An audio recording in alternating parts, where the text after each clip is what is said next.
Hello friends. तो NCLEX सोंडर्स अपनी theory classes चल रही है, जिसमें आज अपना नया चैप्टर है, chapter number 19, growth, development and stages of life. ठीक है, ये अपने चैप्टर का नाम है। इस चैप्टर के टोटल 3 पार्ट रहेंगे। मैं थोड़ा सा बता दूं आपको। पार्ट फर्स्ट में अपन डिस्कस करेंगे कि थ्रू आउट लाइफ स्पान, यानी कि infant, toddler, preschool, school going age. ठीक है, तो ये जो एज ग्रुप है, इस एज ग्रुप के अकॉर्डिंग जब इंडिविजुअल हॉस्पिटलाइज होता है तो वो अपना ग्रोथ एंड डेवलपमेंट किस प्रकार से शो करता है। पार्ट फर्स्ट में तो अपन ये पढ़ेंगे। पार्ट सेकंड में अपन पढ़ेंगे इम्यूनाइजेशन, कि कौन कौन सी वैक्सीन्स जो है जब इंडिविजुअल ग्रो कर रहा होता है, ग्रोइंग फेज में होता है, इन्फेंट से लेकर के preschool, school going age तक, तो कौन कौन सी वैक्सीन, यानी कि इम्यूनाइजेशन स्केड्यूल अपन स्टडी करेंगे, वैक्सीनेशन अपन स्टडी करेंगे। और पार्ट थर्ड में अपन स्टडी करेंगे कि ग्रोथ एंड डेवलपमेंट का जो माइलस्टोन होता है, यानी कि हाइट हो गया, वेट हो गया, chest circumference, head circumference, mid upper arm circumference. ठीक है ना, कौन कौन से प्ले एज ग्रुप के अकॉर्डिंग बच्चे को चाहिए होते हैं, क्या क्या डाइट चाहिए होती है, ठीक है, और क्या क्या इंटरवेंशंस चाहिए होती है, तो सब चीज़ें अपन उसमें पार्ट थर्ड में अपन डिस्कस करेंगे। ठीक है, तो ये मैंने आपको मोटा मोटी चीज़ें बता दी है। आज अपना पार्ट फर्स्ट ये वाला रहेगा। ठीक है, पार्ट फर्स्ट में अपन क्या डिस्कस करेंगे कि इन्फेंट और toddler, preschool, school going age, ये जो एज ग्रुप है इंडिविजुअल का, इस एज ग्रुप को यदि हॉस्पिटलाइज कर दिया जाए, ठीक है, तो उस दौरान क्या क्या परिवर्तन, क्या क्या ग्रोथ और डेवलपमेंट वह शो करता है। ठीक है, सभी एज ग्रुप के अपने अपने फीचर्स हैं, यही अपन डिस्कस करेंगे। आप जब बुक पढ़ोगे तो आपको आराम से समझ में आ जाएगा, लेकिन पहले ये जो मैं बता रहा हूँ ये सब चीज़ें आपको समझनी होगी। ठीक है, एक एक पॉइंट, ये जो मैंने नोट्स बना रखे हैं, ठीक है, ये सारे के सारे नोट्स सफिशिएंट हैं आपके लिए। ठीक है, क्योंकि मैंने एनक्लेक्स सोंडर्स में ही बनाई है। तो देखिए, सबसे पहले अपन बात करेंगे, मैंने जो कंप्लीट पिक्चर है वो आपको बता दी है, अब आपको इजी रहेगा समझने में। सबसे पहले अपन बात करते हैं the hospitalised infant and toddler. ठीक है, ये दो एज ग्रुप साथ में ले लिए। ठीक है, इन्फेंट यानी 1 ईयर तक, टोडलर यानी 1 to 3 ईयर तक का बेबी। तो यदि इन्फेंट और टोडलर को हॉस्पिटलाइज कर दिया जाए, ठीक है, तो वो किस प्रकार से क्या क्या ग्रोथ एंड डेवलपमेंट अपना शो करता है वो। ठीक है, तो सबसे पहले तो वो सेपरेशन एंजाइटी शो करेगा। ये प्रत्येक एज ग्रुप में मिलेगा आपको। सेपरेशन एंजाइटी की बात करें तो सेपरेशन एंजाइटी में सेपरेशन किससे, पेरेंट से। ठीक है, अब पेरेंट से वो सेपरेट हुआ है तो वो एंजाइटी किस प्रकार से शो करेगा, तो सबसे पहले वो शो करेगा प्रोटेस्ट। प्रोटेस्ट नाम आपको मिलेगा बार बार में। प्रोटेस्ट का मीनिंग होता है विरोध। ठीक है, तो वो विरोध किस प्रकार से शो करता है, इन्फेंट और टोडलर की बात हो रही है, तो वो क्राइंग के थ्रू प्रोटेस्ट शो करेगा। क्यों, क्योंकि अपने पेरेंट्स से अलग हो गया, तो वो क्राइंग करेगा, स्क्रीमिंग करेगा। ठीक है, यानी कि अपने आप को जो है वो दुखी शो करेगा। ठीक है, and searching parents. Searching parents का मतलब है कि बार बार में वो ढूंढता रहेगा कि मेरे पेरेंट्स कहाँ पे हैं, क्योंकि हॉस्पिटल में आ चुका है वो। ठीक है, नेक्स्ट और क्या शो करेगा वो, और विरोध किस प्रकार से शो करेगा, physical fighting. For example kicking, biting, ये सब करेगा वो, किक करेगा, बाइट करेगा, काटने की कोशिश करेगा। तो ये तो हो गया उसका प्रोटेस्ट करने का तरीका। नेक्स्ट अपन बात करते हैं डेस्पायर। डेस्पायर का मतलब होता है निराशा। निराशा क्यों, क्योंकि वो हॉस्पिटलाइज हो चुका है, अपनी फैमिली से दूर हो चुका है। तो वो निराशा किस प्रकार से शो करेगा, विड्रावन के थ्रू, और डिप्रेस्ड होकर के, और अनइंटरेस्टेड इन एनवायरमेंट। एनवायरमेंट में किसी प्रकार की रुचि शो नहीं करेगा। ठीक है, ये हो गया उसका तरीका डेस्पायर शो करने का। और क्या करेगा, सेपरेशन एंजाइटी की बात करें तो डिटैचमेंट। डिटैचमेंट का मतलब होता है कि अपने आप को कट ऑफ रखना उस हॉस्पिटल के एनवायरनमेंट से। ठीक है, जनरली जो है इंडिविजुअल इस एज ग्रुप में, इन्फेंट और टोडलर जो आते हैं, ये जल्दी ही अडेप्ट हो जाते हैं किसी भी एनवायरनमेंट में। ठीक है, adjust to loss, not find. Detachment जो है ये जनरली इस एज ग्रुप में पाया जाता है, लेकिन कॉमनली नहीं पाया जाता। ठीक है, और जबकि एक चीज़ और ध्यान में रखनी है कि जो बच्चा है इस एज ग्रुप वाला, इन्फेंट और टोडलर जो है, ये एडजस्ट हो जाता है जनरली नए एनवायरनमेंट में। ठीक है, चलिए, तो ये तो हो गया अपना first point, separation anxiety show करने का तरीका। नेक्स्ट अपन बी पॉइंट डिस्कस करते हैं। अगला पॉइंट है that is fear of injury and pain. तो देखिए, इन्फेंट और टोडलर की बात हो रही है, तो affected by previous experience, separation from parents. ठीक है, तो फियर ऑफ इंजरी तो रहेगा, फियर ऑफ पेन भी रहेगा इंडिविजुअल में। क्यों, क्योंकि वो अपने पेरेंट्स से सेपरेट हो चुका है। ठीक है। तो इसलिए इस बच्चे में इंजरी का और पेन का डर तो बना रहेगा। Next point number C, loss of control. अब देखिए घर में क्या था, अपना खुद का कंट्रोल था, ठीक है, अपनी इच्छा के मुताबिक जो बच्चा है वो सब चीज़ें कर सकता था। लेकिन hospitalisation with its own set of rituals and routine can severely disrupt life of infant and toddler.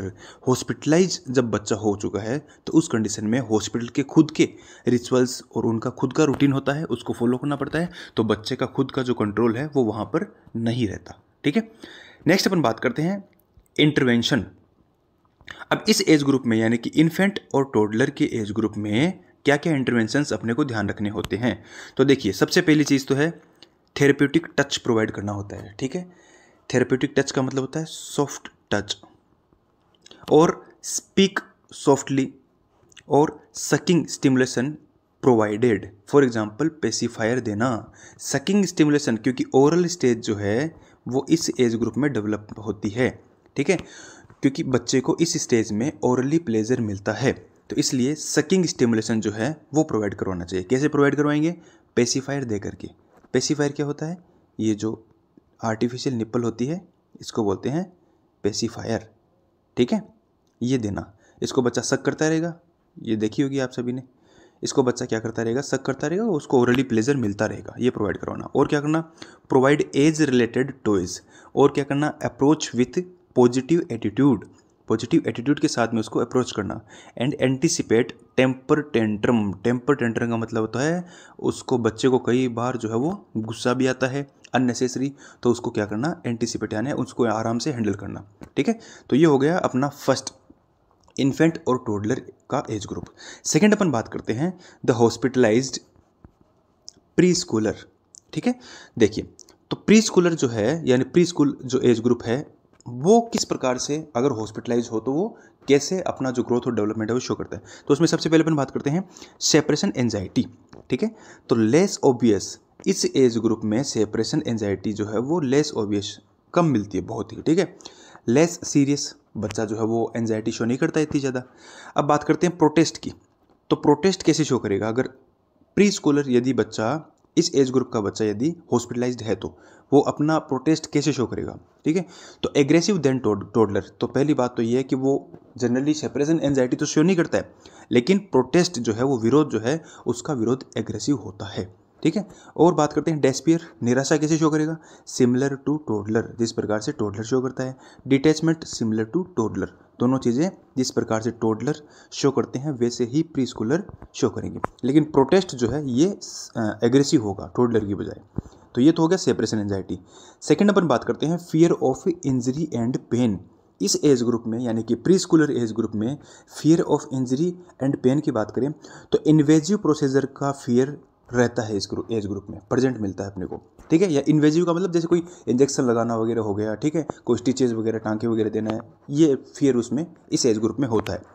और बॉडी म्यूटिलेशन फियर प्रेजेंट, ये भी फियर होता है। बॉडी म्यूटिलेशन का मतलब होता है कि बॉडी को छत विछत करने का डर, ठीक है, कि मेरी बॉडी को ये कोई नुकसान कर देंगे, उसको बोलते हैं बॉडी म्यूटिलेशन, ठीक है।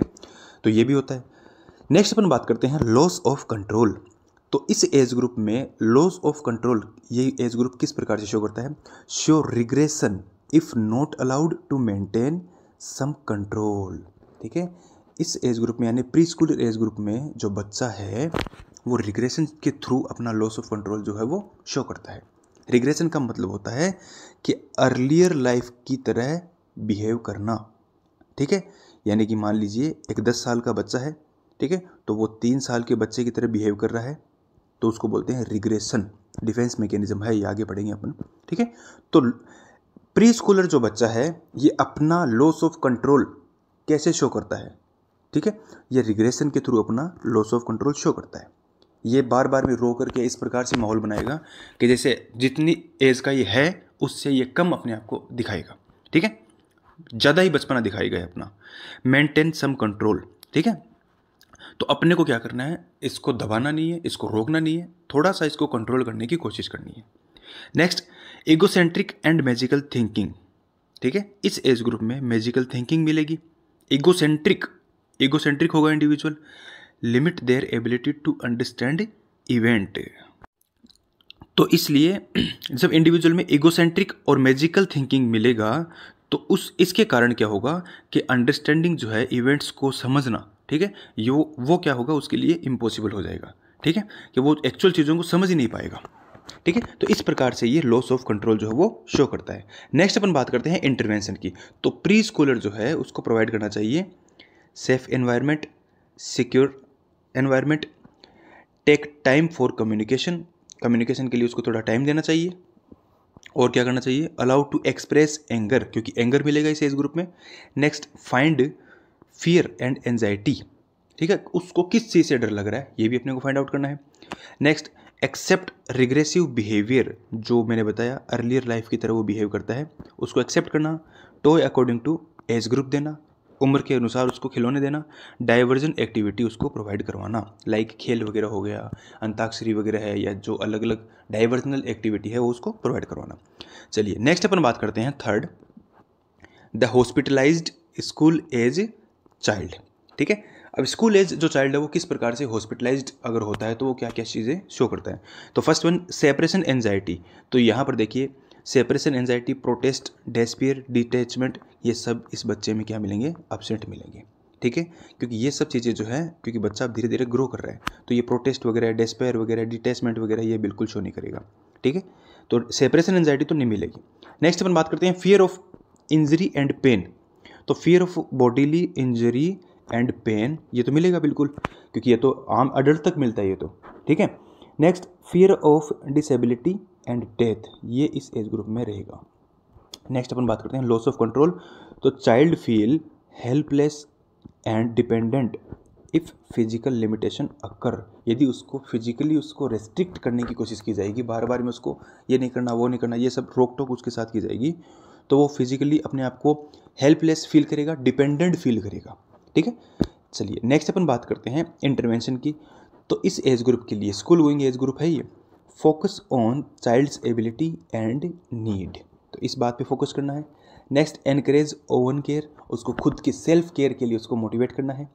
और प्रोवाइड चॉइस, उसको चॉइसेस जो है वो प्रोवाइड करनी है कि ये कर लो या फिर ये कर लो या फिर ये कर लो, ये सारी चीज़ें अच्छी है, ऐसे उसको चॉइस देनी है ताकि वो खुद का चुनाव खुद से कर सके। Next, allow expression of feeling, ठीक है, अपने आप की फीलिंग को एक्सप्रेस करने के लिए उसको प्रोमोट करना चाहिए। प्रोवाइड प्राइवेसी देनी चाहिए क्योंकि बच्चा बड़ा हो रहा है। एजुकेशन नीड फुलफिल करनी चाहिए, ठीक है। तो ये आज का जो अपना चैप्टर है इसमें अपन ने क्या डिस्कस किया, growth and development and stages of life में जो अपन ने जो फर्स्ट पार्ट है जिसके अंदर अपन ने इन्फेंट, टोडलर, प्री स्कूल और स्कूल गोइंग एज, ये जो एज ग्रुप है अगर ये हॉस्पिटलाइज्ड हो तो किस प्रकार से ये अपने आप का डेवलपमेंट जो हो शो करता है, ये अपन ने डिस्कस किया। अगले चैप्टर में अपन डिस्कस करेंगे वैक्सीनेशन, इम्यूनाइजेशन। धन्यवाद।